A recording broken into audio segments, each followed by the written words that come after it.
My name's Olivia Chan. We own the first authentic Chinese tea store in Vancouver named Treasure Green Tea Company.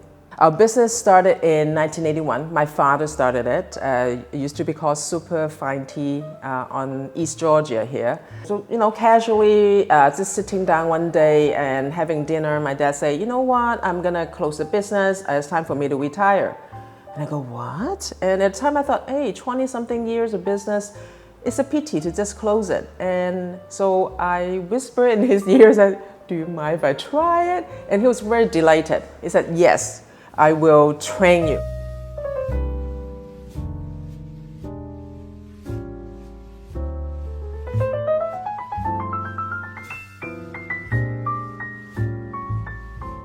I took over the business in 2002. Of course, I went in every day and he trained me how to blend and different little techniques, and also, of course, a lot of the history, the whole story of how he bring in the first shipment, how difficult it is to bring in something from scratch. Nobody else was doing it, and then, it made it reality.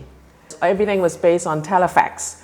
So communication back and forth, handwriting, and telefax over. Oh my goodness, my dad showed me the binder was this thick before our first shipment actually arrived. He told me after I took over the business that male or meal in Cantonese, it means girl and then young. It's a combination of two characters.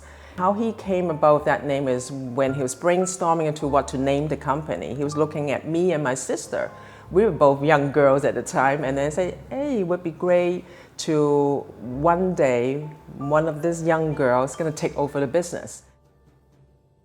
Every company or family, we have a ritual of understanding what our missions are. For my father, he wanted new immigrants to find their comfort food, one of the staple, tea. Secondly, he also wanted to educate people, guidance, and to bring in the best we can, and hopefully broaden the Chinese tradition to the western side of the globe.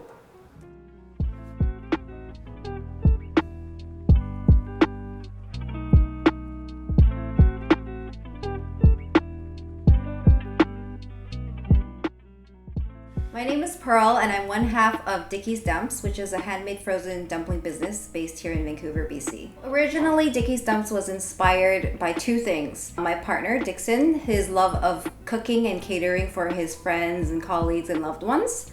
For me, it's more, we all love food, but also a love of creating events and experiences, primarily driven by a social media presence that I run with a friend of mine called District Local. So it started as an event sharing platform, and it basically started as an online presence just to share on Twitter, on Instagram, on Facebook, cool events, grassroots community things happening. When I decided to host some community events in real life, I was also looking to really reconnect with my Chinese culture and heritage, mostly from just walking through Chinatown. Probably around 2015 and 2016, I started really feeling the impact of things changing, gentrification, the loss of that culture that I grew up with in Chinatown when I was a child. And I connected the two things together, meaning I wanted to host an event, wanted to connect to my Chinese heritage. I basically created events around Chinese New Year. So we gathered 30 or so local artists to create art on red envelopes, and then invited my partner Dixon to run a dumpling bar. From the response we got from friends and community members just saying, wow, dumplings are so good, you should really start selling these. I want to eat these all the time. Where can I buy them? And that's really the birth of Dicky's Dumps. Growing up as part of the Chinese diaspora in a time where we are very much a minority, I spent most of my years struggling to just assimilate and hide the Chinese part of me. Even my own parents encouraged that because they wanted us to just integrate easily because we were new immigrants. They didn't want us to fall behind. Maybe it's part pride, part anger and frustration of, wait a minute, I spent half my life, my formative years, trying to bury that side of me because it was embarrassing. The easiest way to tie it back is to Chinatown because, again, that's where a lot of the history grows from, and it is a physical, community. Yes, the product is dumplings, but the real story is our culture.